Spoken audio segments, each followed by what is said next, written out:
आजकल शहर में बड़े चर्चे हैं। हर दीवार पे किसी की तस्वीर और किसी के नाम के पर्चे।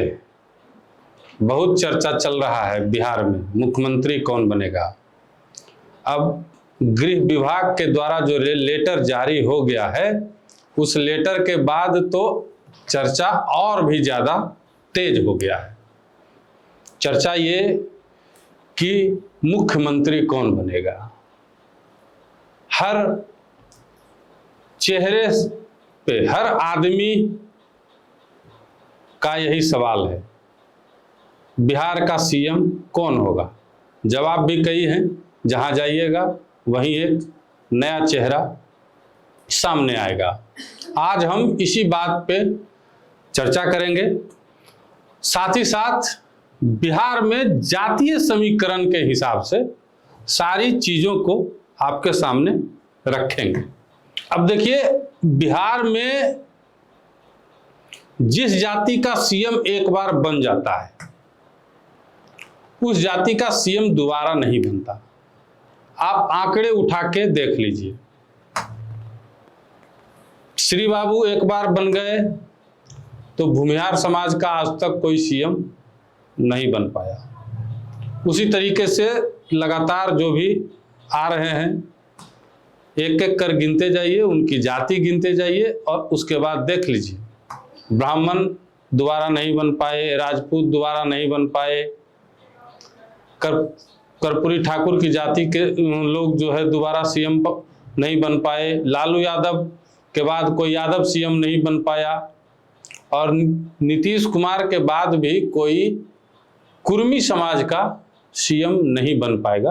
ये चर्चा जो है राजनीतिक गलियारे में बहुत जोरों से चल रही है। तमाम लोगों से भी आप अगर बात करेंगे इस बारे में तो आपको यही बताया जाएगा। अब देखिए, जितनी जातियों के सीएम आज तक बन चुके हैं, उतनी जातियों में सीएम नहीं बनने वाला है। ये बात सत्य है। यानी कि भूमिहार, राजपूत, ब्राह्मण, यादव, कुर्मी। हाँ, कुछ लोग ऐसे हैं जो इस बात पे चर्चा कर रहे हैं कि बीजेपी किसी यादव जाति को बिहार का मुख्यमंत्री बना सकता है। लेकिन एक बात आप एकदम पूरी तरीके से समझ लीजिए, बीजेपी ये प्रयोग एक बार कर चुकी है। मध्य प्रदेश में सीएम बना के और मोहन यादव को बिहार की राजनीति में उतार चुकी है। बिहार में प्रचार करने के लिए मोहन यादव जी आए थे, लेकिन कितने यादव मोहन यादव जी को सुनने के लिए उनकी रैली में पहुंचे थे, आप एक बार जरा वो तस्वीर भी याद कर लीजिए।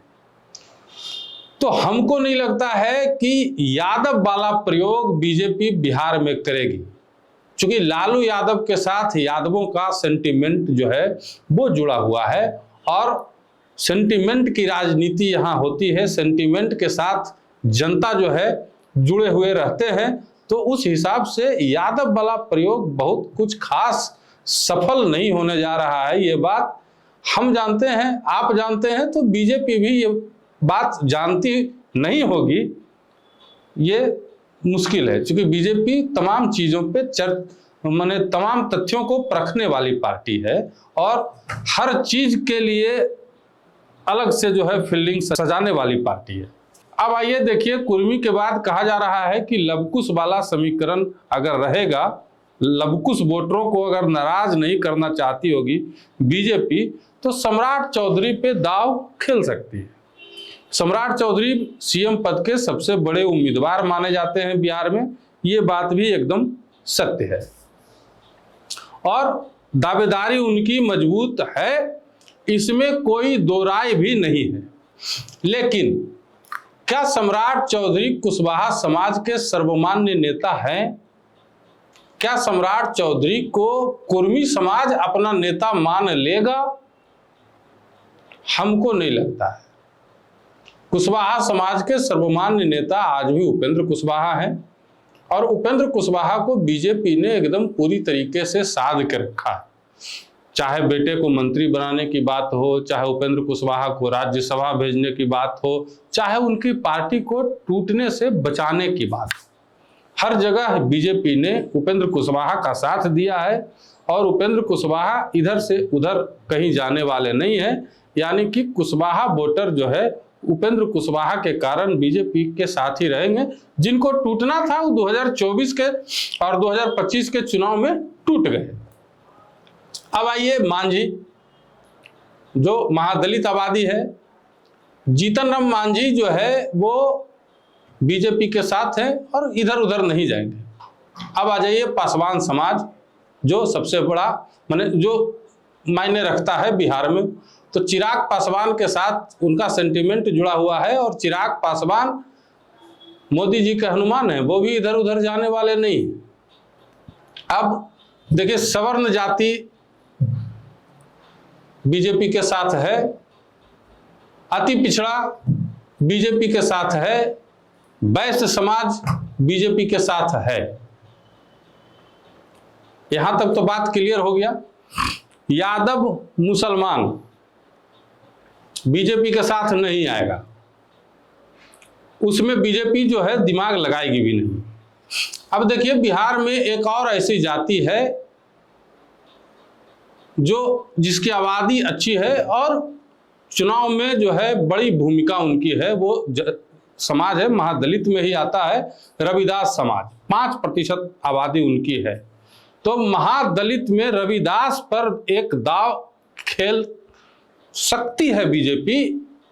चर्चा इस बात की चल रही है कि जनक चमार ही लिखते हैं, रविदास समाज के हैं, राम नहीं लिख के वो खुद लिखते हैं, इसलिए हम भी उनका नाम यही बोल रहे हैं। जनक राम पर बीजेपी जो है वो दाव खेल सकती है।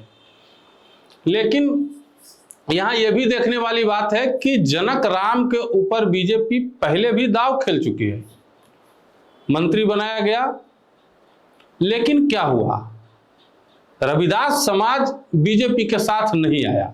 इस बार भी विधानसभा चुनाव की अगर हम बात कर लें तो रविदास समाज जो है एक सीट मायावती ने एक उम्मीदवार अपना दिया था, उसके साथ चला गया। बाकी जगहों पे जो है रविदास समाज आरजेडी के पक्ष में चला गया। तो ये प्रयोग बीजेपी पहले भी कर चुकी है और हमको लगता है कि बीजेपी इस बारे में भी बखूबी जो है वो सोच रही है।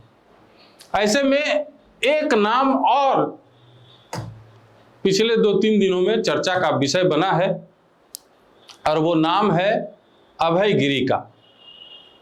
सही सुन रहे हैं आप, अभय गिरी। गिरी समाज यानी दशनाम गोस्वामी समाज। बिहार सरकार ने 2017 में BC2 में डाला था। केंद्र में अभी भी ये समाज सवर्ण जाति में आती है, ब्राह्मण समाज है।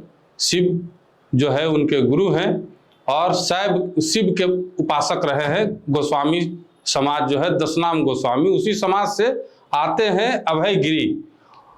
कट्टर RSS, अविवाहित और वर्तमान में जो है नागालैंड और मणिपुर में संगठन के महामंत्री की भूमिका निभा रहे हैं। उनका नाम जो है चर्चा में चल रहा है। बिहार के मुजफ्फरपुर जिले के रहने वाले हैं और कहा यह जा रहा है कि अभय गिरी बिहार के अगले CM हो सकते हैं।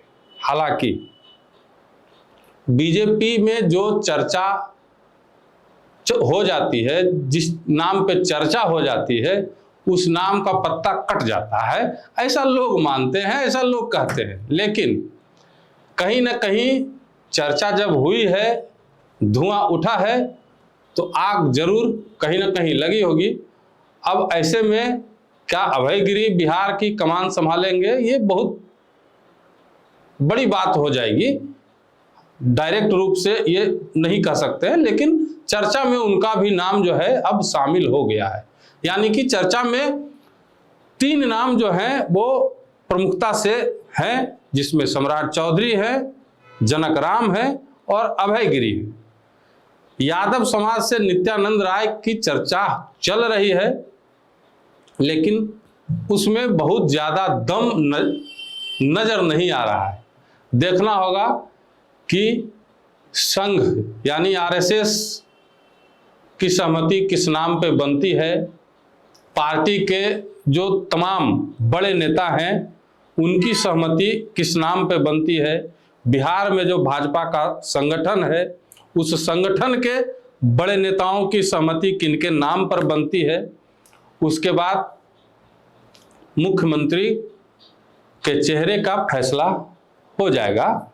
लेकिन अभी फिलहाल सारी की सारी बातें चर्चाओं के दौर में जो है चल रही हैं। जो चर्चाएं चल रही हैं वो हम आप तक लगातार पहुंचाने का प्रयास कर रहे हैं। बाद बाकी मिलते हैं अगली चर्चा में। बने रहिए हमारे साथ, देखते रहिए माघी न्यूज़। धन्यवाद।